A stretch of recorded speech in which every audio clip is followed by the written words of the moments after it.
A Gentleman Detective. This is commentary from James Brown. You go when you're supposed to go, and everything else is homicide.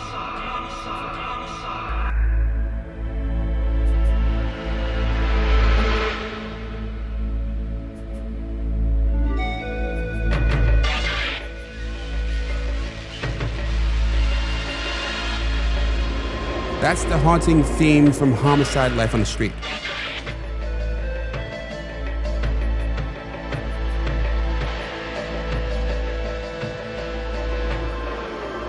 One of my favorite TV dramas.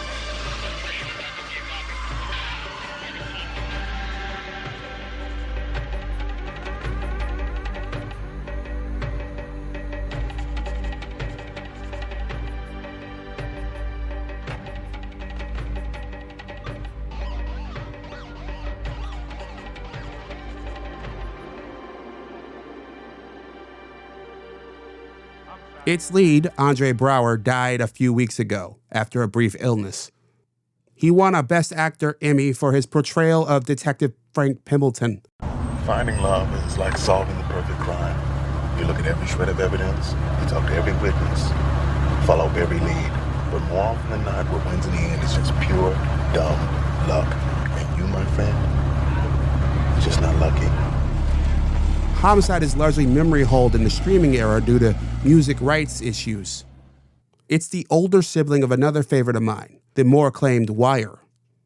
Both are based in Baltimore. Both are centered on cops. Both were novel for their times.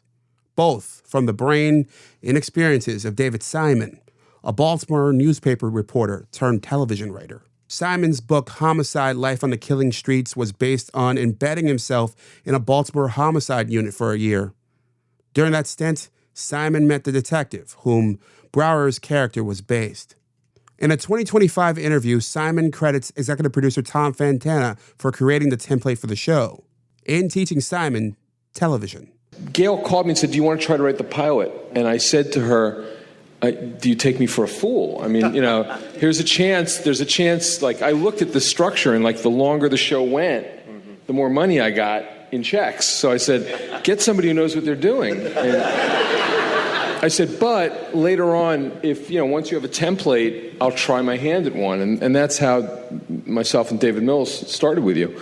Yeah. And so that was, I didn't really go full in. I was not in his employ until season 4. And the show was already an established fact. And it really was Tom's template. It was Tom and Barry took a book that, if you made that book into a television show, it would not have been, there's a lot of anti-drama in reality. And so it became its own creature, and necessarily so, and to be admired. But I needed to see it actually exist before I could even contemplate it or any role in it. Fontana says his goal was to blow up the model of the cop show. I guess what we were trying to do was not repeat what other cop shows had done. We weren't trying to create some phenomenon. We were just trying to go, let's just not fall into the patterns that we've seen over the decades. Because the cop show and the doctor show, and I had done St. Elsewhere, they're the two basic kinds of shows, drama series on television. And if you're going to try to do them, you really have to sort of blow them up in order to do them, I think, for a new audience. Because with YouTube and everything, you can watch everything that's ever been, practically everything that's ever been on. So, we all have to be cleverer. No character on the show represents that more than Andre Braugher's Frank Pembleton. A black, geeky, insular, eccentric, Latin-speaking, Jesuit-educated gentleman scholar with a talent for solving murders that his colleagues call legendary. Let me get this straight. You're telling me about my wife? Is that it? Mary's gone. Livy's gone. I'm alone here in this empty house. What am I supposed to do? Spend the rest of my life waiting for my family to come back? Come on, Frank. Frank. Who is that? Who exactly is this Frank Pembleton?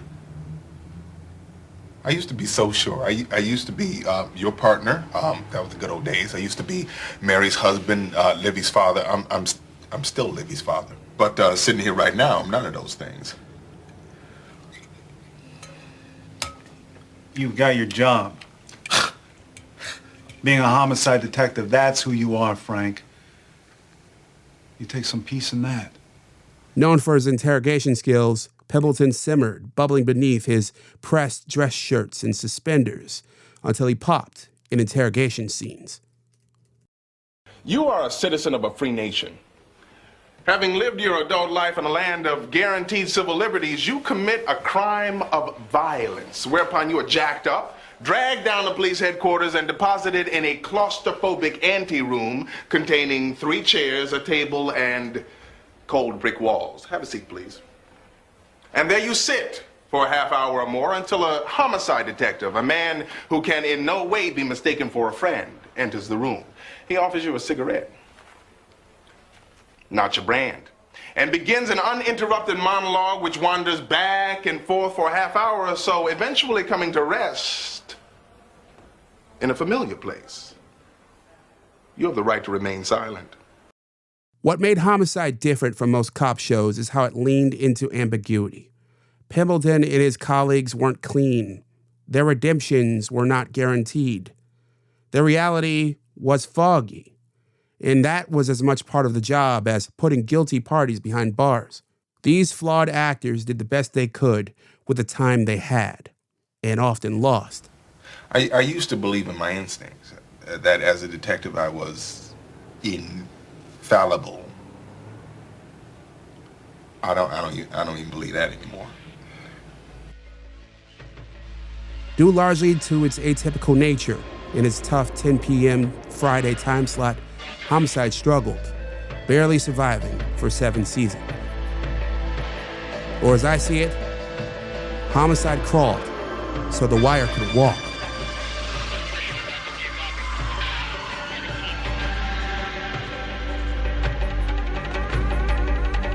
What do you think? Tell me in the comments at jamesbrowntv.substack.com or email me at jamesbrowntv@gmail.com. You can also leave me a message at 585-484-0339. On that note, I'm James Brown, and as always, be well.